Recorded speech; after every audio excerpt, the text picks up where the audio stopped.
Let the truth be spoken, and let the truth be understood. Amen. Please be seated.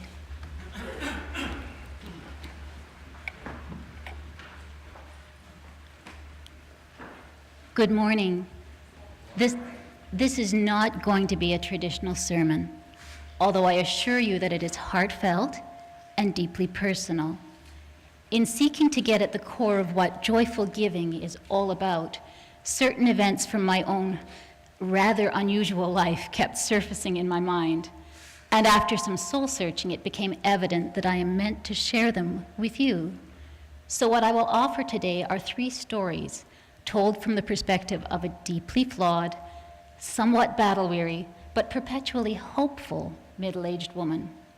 If that sounds slightly uncomfortable, it's okay.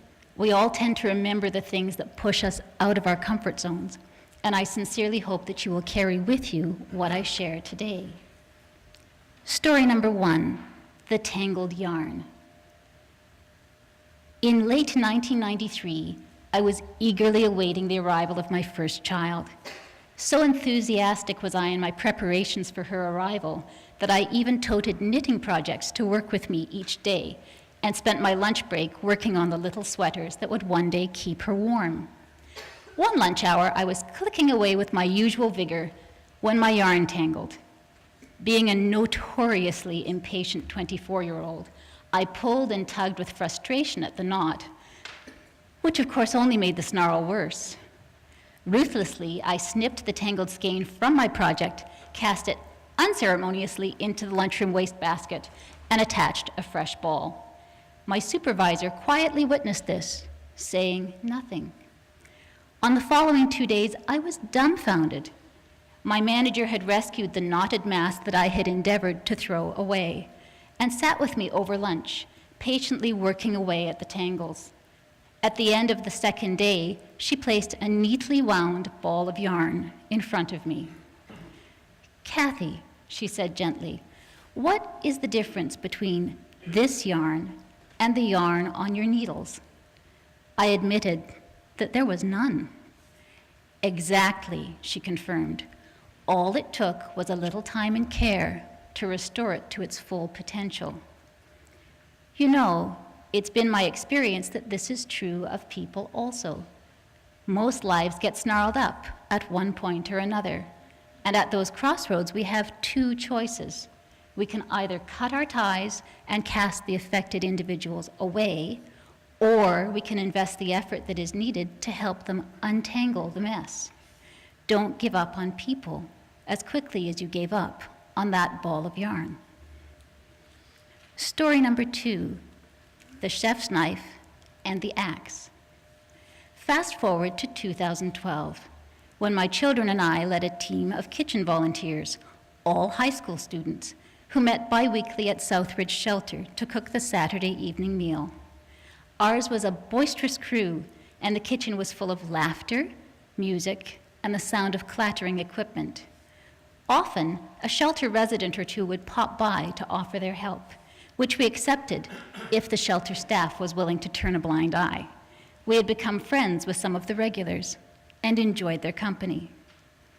On one Saturday, my crew was joined by a friendly, burly man in his 40s, Matt, I'll call him, whom we had all known for some time. He had cycled in and out of the shelter at repeating intervals and seemed to have had difficulty achieving and maintaining his independence. Eyeing the very large ham to be portioned and reheated, he asked if he might carve it for us. Grateful for his muscle power, I handed him the largest chef's knife in the kitchen and a cutting board, and he set to work. "Tell me about yourself, Matt," I suggested. "I see you almost every time we cook at the shelter, and yet I know so little about you." "Well, I reckon there ain't much to tell, really. I ain't never finished high school, and I ain't never worked all that much on account of being in jail when I was young. I'm strong, and I'm a hard worker, but it's hard to start over with my kind of history. Not too many folks are willing to take a chance on me, you know?" With too little regard for the teenage ears listening in all around me, I asked the obvious question. "Matt, what What the heck did you do that landed you in jail? My companion's face clouded. I had a sister, see, and me and her didn't have our dad no more, and Mom worked lots, so we mostly leaned on each other. She had this boyfriend, and I didn't like him none, 'cause he treated her rough. One day she come home all sobbing and messed up, and it turned out he had raped her. I seen red, man. I just seen red. So I took our old man's axe and I went after him. Got him, too. I was 15. The kitchen went silent, and every teenaged face looked to me for some idea of how to react to this revelation. I'm quite sure that my own face went white. Here I was entrusted with the care of impressionable youths. And what did I do? I welcomed an axe murderer into our midst, handed him a chef's knife, and instructed him to hack something to pieces. My brilliance in decision-making had hit a significant low, it seemed. The next moments were surreal ones. One of the girls on our team dropped her utensils, burst into tears, made a beeline for Matt, and hugged the stuffing out of him. "I'm so sorry," she sobbed. "I had no idea you had so much hurt in your life." Utterly bewildered, Matt put down his knife, stood stone-faced, and allowed her to cover his chest with her tears. One by one, my team joined the hug entirely of their own volition, until we had a huddle that would have impressed an NFL football team, with Matt completely surrounded by compassion.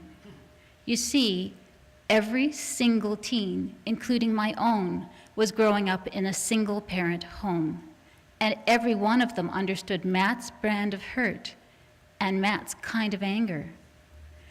I went home that night with a new perspective.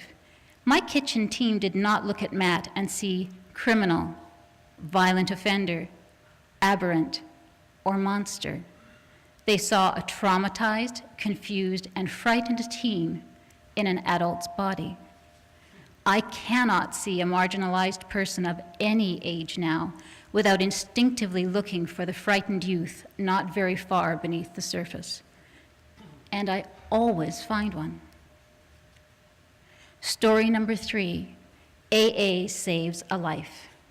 Fast forward to 2017. I was newly remarried and so very happy.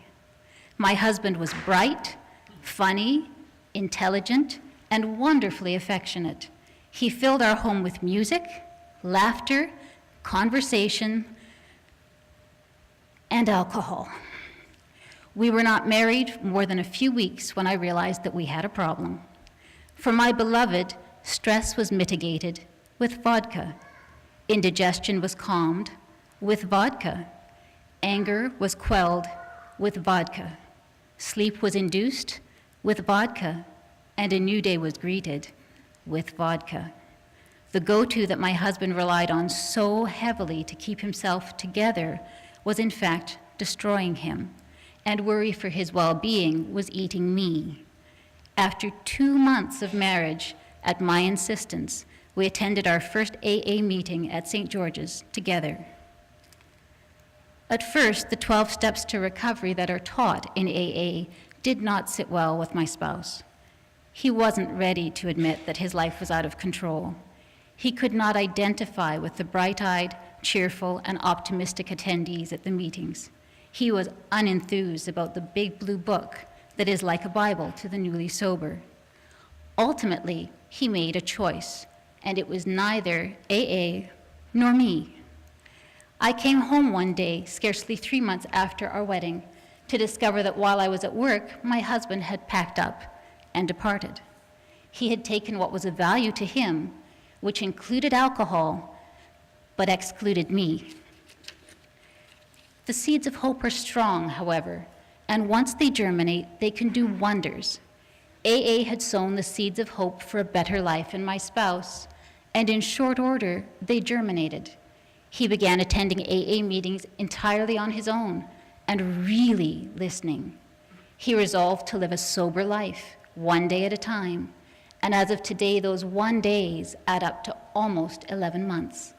He found supportive friends. He found meaningful work. He found a church where he feels accepted. Most importantly, with the help of mentors, his pastor, and a wonderful counselor, he began to find himself, finally laying down the roles and expectations placed on him by others and evaluating his own values, goals, and dreams. I didn't get my husband back, but he got himself back, which in the bigger picture is the more important recovery. So, what do these stories have to do with joyful giving? As it turns out, everything. You see, at St. George's, we are not just a center for worship. We are a home for hope. We are a place where all people can come with their lives badly tangled and find others who will patiently tease out the knots one by one. We are a place where all people can bring their traumas, their fears, and their worst experiences and be met with compassion, inclusion, and acceptance.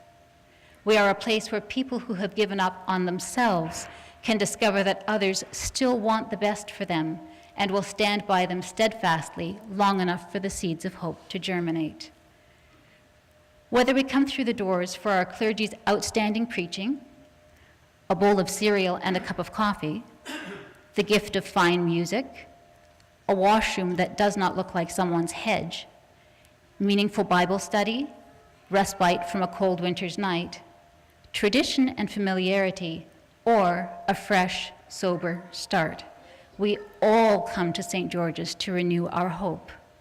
Those of us who can must think about how we can give back to a spiritual home that has given us all so much.